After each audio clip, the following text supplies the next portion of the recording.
ఎందుకు అంటే ఈ విశ్వంలో ఏది కూడా సులభంగా ఇంకా తేలికగా దొరకదు సోదరా. మనకి ఏది ఇష్టమో దానికోసం మనం ఎంతో కఠినమైన మార్గాన్ని దాటాల్సి ఉంటుంది.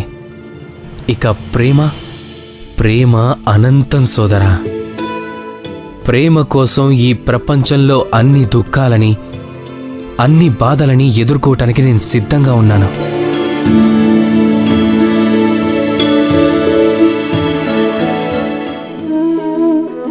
ద్వేషం, ప్రేమ, కోపం తెచ్చుకోవటం, అంగీకరించటం, మర్చిపోవటం, ఈ అన్ని భావాలు మనిషి జీవితంలో ఎంతో ముఖ్యంగా ఉంటాయి.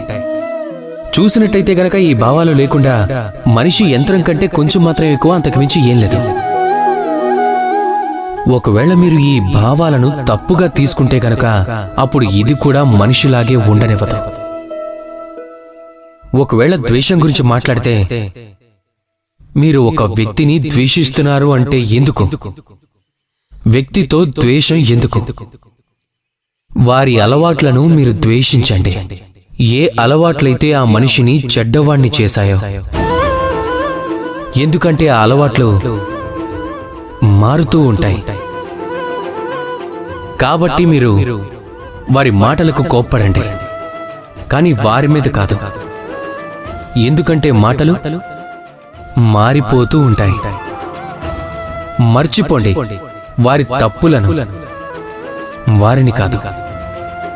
ఎందుకంటే తప్పులు సరిదిద్దుకోగలం కాబట్టి. మీరు ప్రేమించాల్సింది వారి ఆత్మని, వారి భావాలను, శరీరాన్ని కాదు. ఎందుకంటే శరీరం నైతికం. ఇక ఏమైనా చెప్పాలంటే కఠినంగా కాదు, ప్రేమగా చెప్పండి. రాధాకృష్ణ.